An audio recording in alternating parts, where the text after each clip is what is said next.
So, let's set the stage. On one side, we have Israel, a relatively small but technologically advanced nation, situated on the eastern coast of the Mediterranean Sea. It's a place with deep historical and religious significance for billions of people worldwide. On the other side we have Iran, a much larger country located further east, in a region often called the Middle East or Western Asia. Iran is a major power with a rich Persian history and significant influence across the region. For decades, these two nations have been locked in a tense standoff, a sort of Cold War filled with proxy conflicts and harsh rhetoric. But direct, large-scale military confrontation was something the world hoped to avoid. The simmering tensions finally boiled over in the second week of June 2025. The catalyst, according to Israeli intelligence, was the assertion that Iran was on the verge of developing a nuclear weapon, crossing a red line that Israel had long warned it would not tolerate. This assessment, however, was a point of contention globally. Just a few months prior, in March, the American Director of National Intelligence had stated that Iran was not actively building a weapon. But the Israeli government, led by Prime Minister Benjamin Netanyahu and a newly convinced President Trump in the United States, claimed the situation had changed dramatically, and that immediate action was necessary to prevent a catastrophic shift in the regional balance of power. This disagreement over intelligence highlights a crucial aspect of modern conflicts. Information itself can be a battlefield.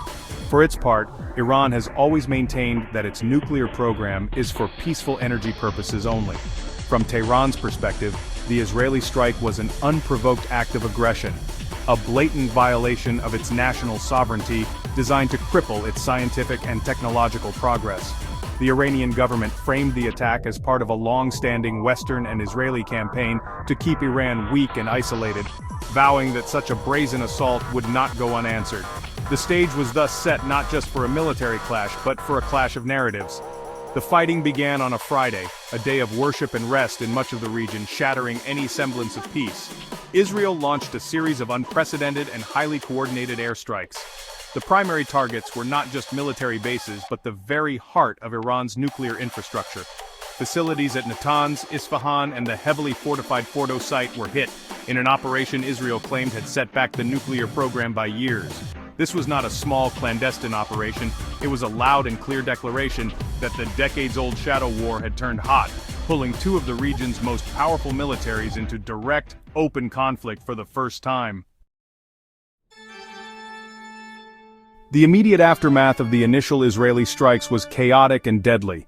Iran, reeling from the attack on its sovereign territory, did not hesitate to retaliate. Within hours, the Islamic Revolutionary Guard Corps, or IRGC, unleashed waves of ballistic missiles and drones aimed at strategic locations across Israel. This was not a symbolic response, it was a massive and sustained assault. The skies over Tel Aviv, a bustling metropolis, were suddenly filled with the streaks of interceptor missiles from Israel's advanced air defense systems, like the Iron Dome and David's Sling, working overtime to neutralize the incoming threats. The constant wail of air raid sirens became the new, terrifying soundtrack for millions of Israeli citizens. The targets in this deadly exchange were both military and civilian. Iran claimed its guided missiles successfully struck a military intelligence headquarters in Tel Aviv, a direct blow to Israel's defense establishment. Another missile slammed into a laboratory at the Weizmann Institute of Science, a renowned research center that collaborates with the Israeli defense industry. In Iran, the Israeli attacks continued, focusing not only on nuclear sites but also on key economic infrastructure. An attack was reported on the South Pars gas field, a massive energy project that Iran shares with its neighbor Qatar, signaling a dangerous expansion of the conflict's economic dimension and drawing sharp criticism from Gulf nations. The human toll mounted quickly on both sides. By Tuesday, June 17th, after 5 days of continuous fighting, reports indicated that at least 224 people had been killed in Iran. In Israel, the casualties were lower but still devastating, with 24 people killed and over 647 injured by the Iranian missile barrages. The nature of the casualties underscored the indiscriminate horror of such warfare. In one tragic incident, an Iranian missile struck a home in Tamra, an Arab-Israeli town in northern Israel, killing an entire family of 4. This event highlighted the grim reality that the conflict affected all of Israel's citizens and raised concerns among Palestinian citizens of Israel about the lack of adequate bomb shelters in their communities. life for ordinary people was thrown into turmoil. In Israel, more than 2,700 people were forced to evacuate their homes in areas deemed too close to the border or too vulnerable to attack. Social media was flooded with images of the destruction, including a burning bus in the city of Herzliya. Meanwhile, in Iran's capital, a mass exodus was underway. Terrified residents clogged the highways leading out of Tehran, desperate to escape the threat of further Israeli airstrikes. Officials in the northern Mazandaran province, a traditional vacation spot on the Caspian Sea, were preparing for an influx of up to 10 million displaced people, a logistical and humanitarian challenge of staggering proportions. The shockwaves from the conflict radiated far beyond the Middle East, rattling global markets and testing international alliances. The most immediate and predictable impact was on oil prices. The mere possibility of a wider conflict that could disrupt the flow of oil through the critical Strait of Hormuz, a narrow waterway through which a significant portion of the world's oil passes, sent traders into a frenzy. U.S. oil futures surged nearly 3%, while prices last week saw their largest one-week jump since the autumn of 2022. This spike was felt directly by consumers at the gas pump, with the national average for a gallon of regular gasoline in the U.S. rising to $3.17. The economic warfare was not limited to physical attacks. A pro-Israel hacking group calling itself Predatory Sparrow launched a major cyber attack against Iran's bank SIPA. The hackers claimed the bank was a key financial conduit for the IRGC, used to fund its military operations and circumvent international sanctions. The cyber attack caused widespread disruptions, even affecting payments at gas stations across Iran, demonstrating how modern conflict is fought on digital battlefields as well as physical ones. Meanwhile, Iran's attack on a major oil refinery in the Israeli port city of Haifa killed 3 workers and forced the facility to shut down, further stoking fears about energy security and supply chain disruptions. The international diplomatic response was fractured and tense. In the United States, President Donald Trump adopted a maximalist position, posting unconditional surrender on social media and warning Iran's leaders that they were easy targets. He asserted that the U.S. had complete and total control of the skies over Iran, a bold claim that raised fears of direct American military involvement. However, Israel's ambassador to the U.S. clarified that Israel had only requested a defensive posture from its ally, not for American troops to conduct offensive strikes. This created a confusing picture of the level of U.S. commitment, with Vice President J.D. Vance suggesting direct action might be a last resort. Other world powers watched with grave concern. At a G7 summit, leaders denounced Iran as the principal source of regional instability, but there were clear disagreements on how to handle the crisis.